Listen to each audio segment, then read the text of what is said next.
Зоки Поки и мечето има грип од Оливера Николова. Зоки е болен од грип.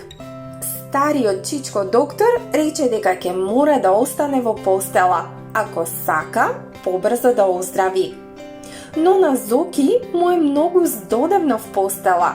Тој лежи сам, мајка му е на работа, татко му е на работа, а баба му го готви ручекот во кујната. Бабо, викна одеднаш тој, дај ми го сламеното мече да си поиграм.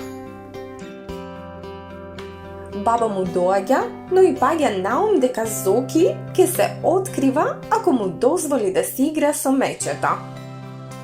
Мечето се чуди таа, па нели ти е жал за него, Зоки? Ако е до тебе и тоа ќе се разболи од грип. Мисли Зоки, мисли и нема што да каже. Баба му пак си оди во кујната и нема му е уште потешко вака сам.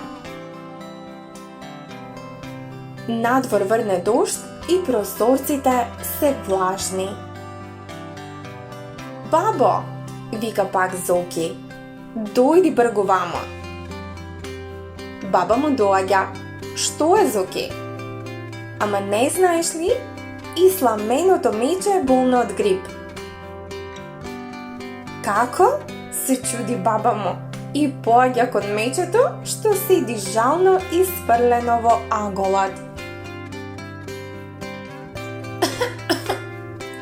Кашла Зоки зад нејзиниот грб. Претворајќи го гласот и вели: слушаш ли? Мечето кашла. Настина тоа. Па што да правиме, Зоки? Вистински се зачуди баба му. Донеси го кај мене в кревет, да се стопли, бабо. Така заедно ќе оздравиме. Добро, вели баба му, но ќе треба и од лекот заедно да пиете. За мечето знам дека ќе пие, тоа сака да оздрави, но ти ќе пиеш ли? Зоки размислува. Инаку не ти го давам, вели бабата. Ке пијам, вели Зоки и ги подава рацете кон сламеното мече.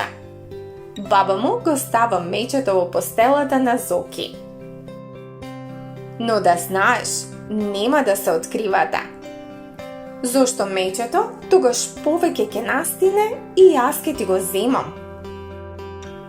Така, сега Зоки и неговото сламено мече си лежат мирно во постела, покриени дури до устата.